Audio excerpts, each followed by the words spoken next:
दोस्तों आज हम बात करने वाले हैं अजमेर शरीफ दरगाह के ऐतिहासिक तथ्यों के बारे में।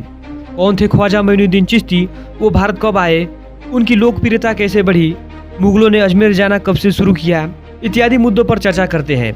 दोस्तों आपने अजमेर के ख्वाजा मोइनुद्दीन चिश्ती के बारे में जरूर सुने होंगे। यहाँ मशहूर दार्शनिक सूफी संत ख्वाजा मोइनुद्दीन चिश्ती का दरगाह भी है। ख्वाजा मोइनुद्दीन चिश्ती मुस्लिम और गैर मुस्लिम दोनों के बीच सदियों से मशहूर रहे हैं। ऐसा माना जाता है यहाँ हर मांगी गई मुराद पूरी हो जाती है। इतिहासकारों के मुताबिक ख्वाजा मोइनुद्दीन चिश्ती के बारे में कोई भी सटीक जानकारी उपलब्ध नहीं है।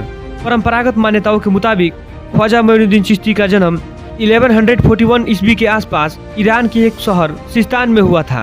बहुत कम उम्र में माता पिता के गुजर जाने के बाद ये अध्यात्म की ओर मुड़े और सूफी संतों की राह पर निकल पड़े। सिस्तान से वो उज्बेकिस्तान के एक शहर बुखारा में पहुंचे, जहां उनकी मुलाकात चिश्ती उस्मान हारून से हुई और मोइनुद्दीन चिश्ती उनके शिष्य बन गए। दोनों ने मिलकर मक्का और मदीना की यात्राएं भी की।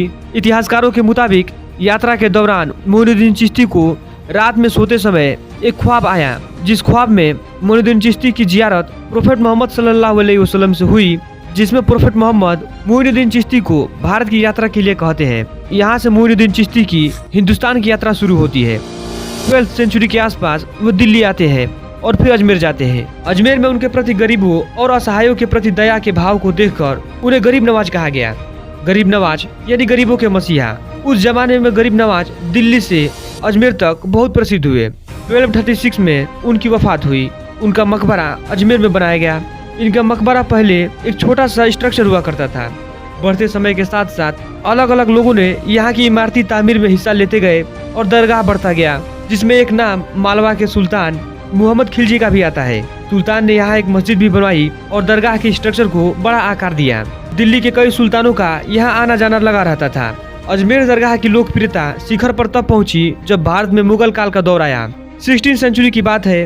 हिंदुस्तान की गद्दी पर सम्राट अकबर विराजमान थे। दौलत और शोहरत भरी पड़ी थी, बस औलाद की कमी थी, यानी अकबर के औलाद नहीं थे। 2 बेटे पैदा भी हुए तो वो 1 महीने भी जिंदा नहीं रह सके। आईने अकबरी के लेखक अबू फजल लिखते हैं, राजस्थान प्रवास के दौरान अकबर को पता चला यहाँ ख्वाजा मोइनुद्दीन चिश्ती का दरबार में मांगी गई हर मन्नत पूरी हो जाती है, तो अकबर दरगाह पर गए। अकबर ने मन्नत में एक बेटा मांगा। कुछ दिनों बाद अकबर के एक पुत्र हुआ। पुत्र का नाम सलीम रखा गया, जो आगे चलकर जहांगीर के नाम से प्रसिद्ध हुआ। बाकी मुगल सुल्तानों के भी अजमेर शरीफ दरगाह से अच्छे रिलेशन रहे। यहाँ तक कि शाहजहां के 2 बच्चे दारा शिकोह और जहां आरा का जन्म भी अजमेर शरीफ दरगाह में हुआ था।